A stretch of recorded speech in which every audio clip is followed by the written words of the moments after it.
একজনের যমজ মেয়ে হয়েছিল দুইটা, সে শখ করে রেখে দিয়েছে হুমাজা লুমাজা।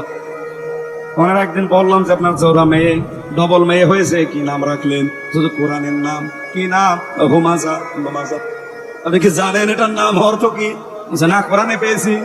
আরে হোমাজা মানে নিন্দাকারী সামনে, আর লোমাজা মানে নিন্দাকারী পেছনে। এটা নাম হইল? বাবা হলেই হবে না, সর্বপ্রথম যে দায়িত্ব 13টার প্রথম দায়িত্ব নাম রাখা লাগবে। হযরত ইব্রাহিম আলাইহিস সালাম কি সুন্দর নাম রাখলেন, ইসমাঈল। কি রাখলেন?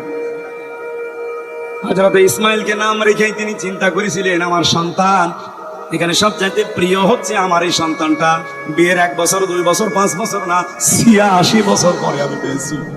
অথচ আল্লাহ আমাকে 86 বছর পরে জবাব দিল আমি নাকি গোলামিন হালিম পেয়েছি। কেমন হালিম পেলাম আমি আজকে দেখবো। উনি কিন্তু বিধান পালন করবেন কার? আরো জোরে বলেন। কারণ এই যে স্বপ্ন, এটা নবীদের স্বপ্ন আর আমাদের স্বপ্ন কি এক?